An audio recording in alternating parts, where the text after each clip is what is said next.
Agora hoje, quero que você abra comigo no capítulo 5 do livro de Daniel. Eu suponho que, mais do que qualquer outro livro na Bíblia, este livro prevê o futuro, a menos que seja o livro de Apocalipse. E quando você ler o livro de Apocalipse, sempre leia o livro de Daniel. O livro de Daniel em uma mão, o livro de Apocalipse na outra, e na sua frente o jornal diário, e todos eles se conectam. Porque Daniel é um livro de profecias. Mas o que quero falar sobre Daniel hoje é um incidente que aconteceu em sua vida, ao qual acho importante nos voltarmos, e não vou tomar tempo para ler para você, vou contar. É a história de Daniel já em Babilônia. Ele havia sido levado para a Babilônia desde Jerusalém. Jerusalém tinha passado pelo julgamento de Deus, como Jeremias havia predito. Todos os julgamentos que Jeremias previu, todos os julgamentos que os profetas previram, se cumpriram ou ainda se cumprirão. Esta é a palavra de Deus. É uma palavra infalível. E em muitos lugares das Escrituras, a Bíblia prediz aquele futuro dia de julgamento e aquele período futuro de julgamento que virá sobre o mundo. Bem, Jerusalém foi julgada como Jeremias havia previsto. Ele disse que, a menos que Jerusalém se arrependesse de seus pecados, ela seria julgada. E o julgamento veio. E entre aqueles que foram levados cativos por Nabucodonosor para a Babilônia, a 2.400 quilômetros de distância, estava o jovem Daniel e seus amigos. Eles eram apenas adolescentes e foram levados para a Babilônia. Daniel foi um dos jovens especialmente escolhidos por Nabucodonosor para ser levado à Babilônia e treinado na sua corte, sendo instruído em todas as artes e ciências dos babilônios. Agora, quando este capítulo se inicia, Nabucodonosor já está morto. Daniel tinha sido amigo, profeta e primeiro-ministro de Nabucodonosor, o grande rei. Mas agora ele foi, de certa forma, esquecido, porque agora um jovem está no trono, chamado Belsazar, que era neto de Nabucodonosor, o grande rei. Naquela época, Babilônia era o maior império do mundo, era a nação mais poderosa do mundo, era a nação mais rica do mundo, e a Bíblia retrata o rei Belsazar como jovem, rico, poderoso, mas ao mesmo tempo egocêntrico, arrogante. E a Bíblia ensina que Deus odeia o orgulho. E Jesus diria anos depois, em Mateus 23, quem se exaltar será humilhado. Se você tenta se vangloriar de quão grande é e deixa Deus de fora, ou age como se pudesse resolver seus próprios problemas e organizar sua vida sem a ajuda de Deus, Deus diz, eu vou derrubar você. E além disso, ele era um homem muito despreocupado. Ele amava o conforto e o prazer. E a Bíblia diz, ai dos que estão à vontade. Nós, na América, estamos em paz, em comparação com o resto do mundo. E assim, Belsazar havia acabado de ganhar algumas vitórias militares. E seu pai, que era um grande general, estava nas fronteiras, liderando suas tropas de vitória em vitória. Então Belsazar decidiu que queria comemorar. Ele resolveu dar uma grande festa, a maior que Babilônia já tinha visto. Babilônia com todo o seu glamour. Babilônia com toda a sua riqueza. Babilônia com tudo o que tinha. Ele disse, faremos a maior festa da história do mundo. Então, ele ordenou as melhores danças, os melhores vinhos, as melhores comidas, e enviou convites a 1000 dos seus lordes e damas de todo o império para que viessem. E eles chegaram em suas carruagens enfeitadas de joias, e naquela noite, enquanto estavam festejando, dançando e bebendo nos jardins suspensos que Nabucodonosor havia construído para sua esposa Midiana, Belsazar ficou bêbado. Lá estava ele, rei de um império, mestre de um banquete, o centro de todas as atenções, dançando a noite toda. Mas a Bíblia diz, não se engane, Deus não se deixa escarnecer. Tudo o que o homem semear, isso também colherá. Belsazar, cuidado, o julgamento está vindo. Você está indo longe demais. Há um ponto além do qual a paciência de Deus não vai. Existe uma linha traçada entre as nações, entre indivíduos, famílias e comunidades. Jó disse: os que lavram a iniquidade e semeiam a maldade, isso colherão. Continue lavrando sua iniquidade, continue semeando sua maldade. Um dia você vai colher isso. Oséias disse: porque semearam o vento, colherão tempestade. Jeremias disse: eles semearam trigo, mas colherão espinhos. E então, no meio desse banquete, Belsazar está dançando com uma bela e sensual jovem. E de repente, todos ficam em silêncio. Dá para ouvir uma agulha cair. Seu rosto fica pálido. A Bíblia diz que ele começa a tremer. Porque lá na parede, uma mão sem braço começa a escrever. E todos sentam ali, tremendo, se perguntando o que era aquilo, que coisa estranha era aquela. Belsazar tentou ler. Ele não conseguiu entender a mensagem. Então disse: vamos chamar os astrólogos, os adivinhos, os caldeus, vamos chamar os magos, vamos chamar todos os que podem interpretar esse tipo de coisa. E eles vieram, mas não conseguiram ler. Belsazar ficou ainda mais apavorado. A escrita ficava cada vez mais clara e brilhante. As pessoas estavam assustadas. E sua mãe ouviu falar sobre isso, e ela, por sinal, não estava na festa. Mas ela entrou e disse: filho, o que é isso que estou ouvindo sobre uma escrita estranha? E ele apontou para a parede. Ela disse: eu conheço um homem que pode ler essa escrita.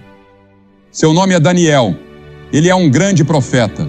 Ele ajudou seu avô a interpretar sonhos. Ele foi primeiro-ministro sob o governo de seu avô. Ele tem vivido uma espécie de semi-aposentadoria. Talvez você não o conheça. Mandaram chamá-lo, e ele veio. Belsazar disse: Daniel, você vê aquela escrita? Se você ler o que está escrito, farei de você o terceiro governante do império. Colocarei uma corrente de ouro em volta do seu pescoço, te vestirei com vestes reais, e você será parte da família real, próximo a mim. Daniel olhou para a escrita e a reconheceu imediatamente. Aquela era a caligrafia de seu pai. Aquela era a caligrafia de Deus, o Pai.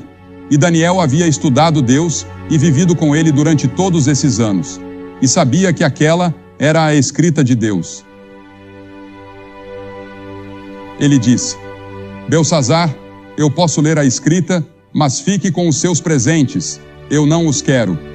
Dê os seus presentes a outra pessoa. Veja, Belsazar, ó rei, você se levantou contra o Senhor do céu e trouxeram os vasos da casa sagrada de Deus diante de você. E você e seus lordes, suas esposas e concubinas, beberam vinho neles, e Deus está ofendido. E você louvou os deuses de ouro, prata, bronze, ferro, madeira e pedra, que não veem, não ouvem e não sabem nada. E o Deus em cujas mãos está o teu fôlego, e em cujas mãos estão todos os teus caminhos, tu não glorificaste. Sim, Belsazar, eu lerei. Deus te deu tudo o que você tem, até mesmo a habilidade de rir. Sua comida, sua bebida, seu poder, suas riquezas, tudo veio de Deus, mas você não agradeceu ao Senhor por isso. Daniel disse: tudo bem, aqui está a escrita: Mene, Mene, Tekel, Parsim. Esta é a interpretação. Mene, Deus contou os dias do seu reino e acabou com ele. Belsazar, você acabou. Seu último dia foi vivido nesta terra. Tekel, você foi pesado nas balanças de Deus e foi achado em falta. Parsim, teu reino foi dividido e entregue aos medos e persas. E enquanto eles estavam no banquete, desconhecido dos babilônios, o grande rio Eufrates estava sendo desviado de seu curso e o exército medo-persa passou pelo leito seco do rio. Naquela noite, Babilônia caiu nas mãos dos medos e persas. Belsazar foi morto.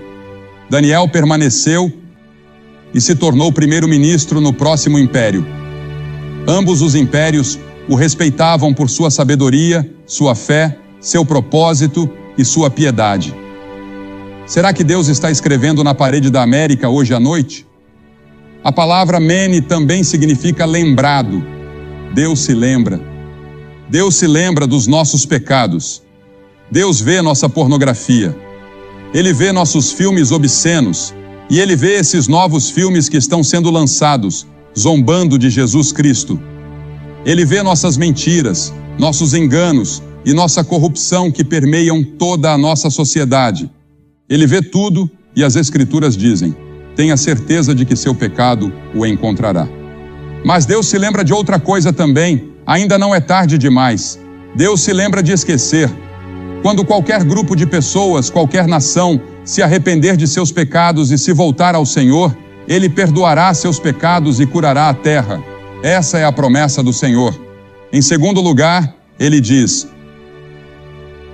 foste pesado nas balanças e achado em falta. A Escritura diz: tu pesas os caminhos dos justos. O Senhor diz que as ações são pesadas por Ele. Todos os caminhos de um homem podem parecer puros aos seus próprios olhos, mas o Senhor pesa o espírito. A nação, o mundo, está sendo pesado hoje à noite. Você está sendo pesado nas balanças de Deus. Nossos pecados são grandes aos olhos do Senhor e estamos sendo pesados em suas balanças. Muitos líderes pensantes acreditam que a escrita já está na parede e que o julgamento já começou a acontecer. Mas Deus nos pesa como indivíduos. Como Ele vai nos pesar? O que está do outro lado das balanças? Veja, aqui estão as balanças. Aqui está você. E aqui está o que Deus usará para pesar você. Primeiro, Ele vai pesar você pelos 10 mandamentos. Como você se sai com os 10 mandamentos? Não terás outros deuses diante de mim. Não tomarás o nome do Senhor teu Deus em vão. Não cometerás adultério. Não furtarás. Não dirás falso testemunho. Não matarás. Todos esses mandamentos estão incluídos nos 10. E a Bíblia diz que se transgredimos um ponto, somos culpados de todos.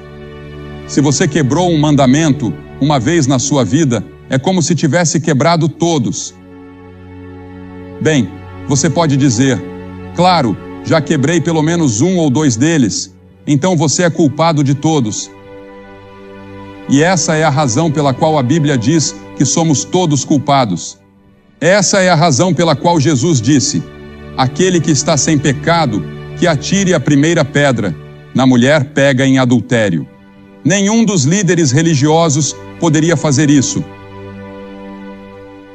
Porque todos pecaram. Todos pecaram e estão destituídos da glória de Deus. E todos estão sob o julgamento de Deus. Então, não apenas seremos pesados pelos 10 mandamentos, mas também pela lei do amor. Em Mateus 22, Jesus disse: amarás o Senhor teu Deus de todo o teu coração, de toda a tua alma e de todo o teu entendimento. Este é o maior mandamento. E o segundo, semelhante a este, é: amarás o teu próximo como a ti mesmo. Sobre esses 2 mandamentos, disse Jesus, se sustenta toda a lei e os profetas. Tudo se resume ao amor. Você ama o Senhor, seu Deus, com todo o seu coração, com toda a sua mente, com toda a sua alma. E você ama o seu próximo? Agora, próximo significa qualquer pessoa que esteja em necessidade. Jesus ensinou isso na parábola do bom samaritano. Quem estiver em necessidade, você deve amar esse próximo tanto quanto ama a si mesmo. Foi isso que Jesus disse. Seremos julgados por essa lei. Em terceiro lugar, seremos julgados pela pessoa de Jesus Cristo. A Bíblia diz no Salmo 89, pois quem nos céus pode ser comparado ao Senhor? Quem entre os filhos dos poderosos pode ser igualado ao Senhor? Isaías disse, a quem me comparareis, ou a quem me igualareis, para que sejamos semelhantes? Deus diz, sede santos, porque eu sou santo. Se você não sabe, Jesus Cristo foi o único homem justo e santo que já viveu. Jesus foi o único homem verdadeiramente santo da história. E se não vivermos como Jesus e não vivermos tão bem quanto Ele, estamos aquém do requisito e da expectativa de Deus. Você pode perguntar: Billy, quem no mundo pode viver como Jesus? Ninguém. E é por isso que todos precisamos reconhecer: eu sou um pecador. Deus vai nos julgar por Cristo. Ele vai nos julgar pelos 10 mandamentos. Ele vai nos julgar pela lei do amor, mas também vai nos julgar pelas nossas obras, aqueles pecados de omissão dos quais nem estávamos conscientes. Em Mateus 25, Jesus nos lembra: porque tive fome e não me destes de comer, tive sede e não me destes de beber, fui estrangeiro e não me acolhestes, estava nu e não me vestistes, estive doente e na prisão, e não fostes me visitar. E as pessoas dirão: Senhor, quando te vimos com fome, doente, nu, sedento ou preso? E ele lhes responderá: em verdade vos digo que, na medida em que não fizestes a um destes meus pequeninos, a mim não o fizestes. Isso atinge a todos nós. Todos ficamos aquém. Então Jesus pronunciou o julgamento: e irão estes para o castigo eterno, mas os justos para a vida eterna. Você pode dizer: Billy, estou arrasado. Como alguém pode ser aprovado? Não podemos. Jesus disse em Apocalipse 3, eu conheço as tuas obras, que não és frio nem quente, ou fosses frio ou quente. Assim, porque és morno e não és frio nem quente, estou a ponto de vomitar-te da minha boca. Ouça, muitas pessoas que você pensa que vão para o céu, não vão chegar lá. E em quinto lugar, Deus vai nos pesar pelas nossas oportunidades. A quem muito foi dado, muito será exigido, ele disse. Pense em viver nos Estados Unidos, com todas as suas vantagens. Uma igreja em quase cada esquina.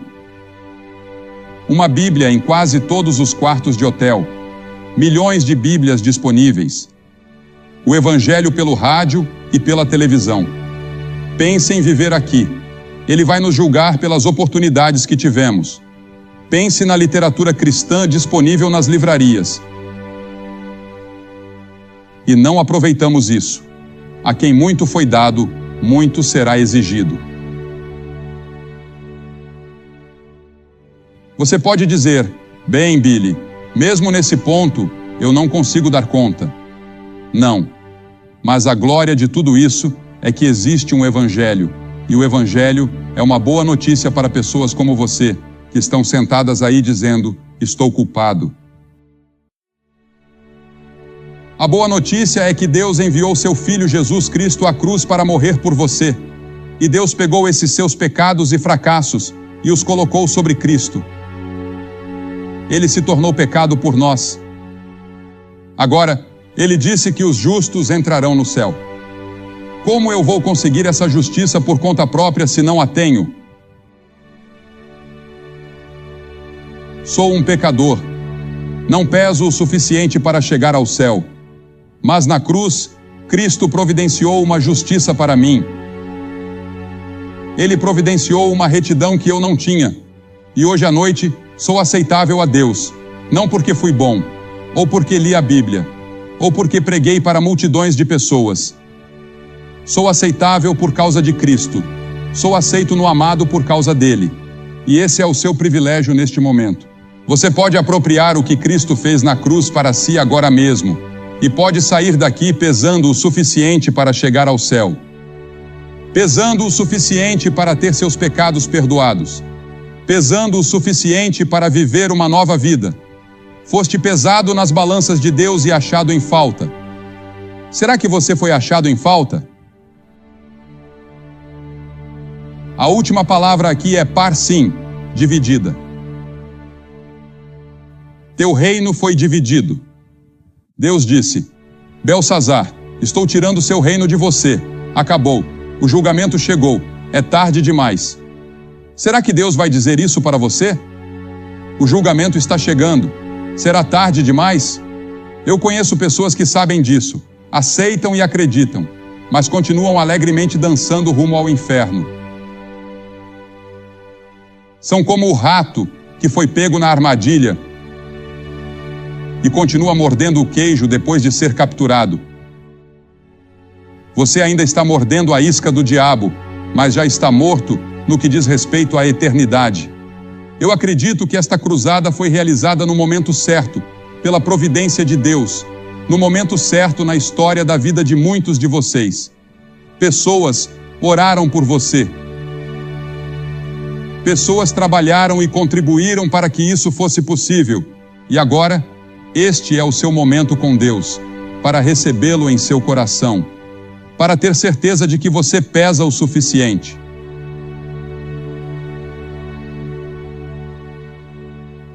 Não, eu não estarei no julgamento. Agora, pois, nenhuma condenação há para os que estão em Cristo Jesus. Não vou dizer a você que estarei lá. O julgamento que eu merecia foi levado por Jesus Cristo na cruz. E eu aceitei o que ele fez, mesmo que tenha parecido tolo e um pouco ridículo para mim naquela noite, dizer sim a Jesus Cristo na frente de todas aquelas pessoas. Eu fiz isso. E agora vou pedir que em poucos instantes você se levante do seu assento, venha até aqui à frente e fique em frente a esta plataforma dizendo: ao vir, eu quero Cristo no meu coração. E depois que você vier, direi algumas palavras a você, farei uma oração com você e te darei alguns materiais para que depois possa voltar e se juntar aos seus amigos. Mas não deixe esta tarde passar sem dizer sim a Jesus Cristo. Porque veja, você pode nunca mais ter outro momento como este. Este pode ser o último momento que você terá. Agora é o momento de se levantar e vir, junto com as centenas de pessoas que vieram esta semana, até mesmo 1000. Venha e junte-se a eles dizendo hoje: eu quero que Cristo perdoe meus pecados. Eu quero ter certeza de que vou para o céu. Eu quero pesar o suficiente quando for pesado nas grandes balanças de Deus no grande julgamento. Se você está lá na galeria superior, pode levar alguns minutos para chegar aqui. Então, venha agora, rapidamente, de todos os lugares. 100 de vocês. Deus está falando com você. Você pode estar no coral. Você pode ser um dos servos aqui. Quem quer que você seja, levante-se e venha. Nós vamos esperar.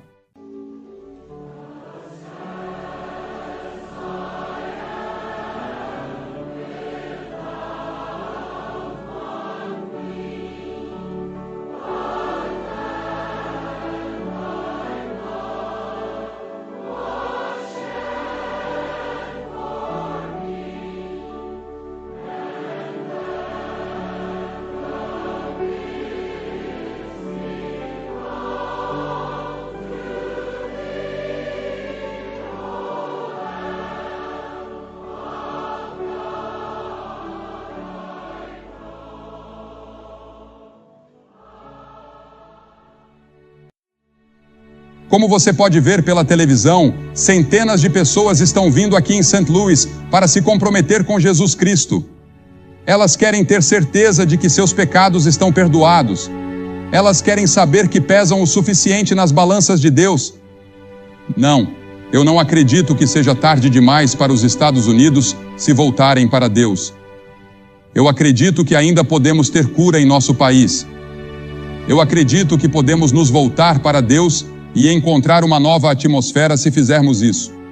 Mas isso também pode acontecer na sua vida como indivíduo, pode acontecer na sua casa, na sua rua, na sua comunidade, no seu apartamento, onde quer que você esteja. Mas tem que começar com alguém. Pode começar com você, se você disser sim a Jesus Cristo agora. Espero que você faça esse compromisso.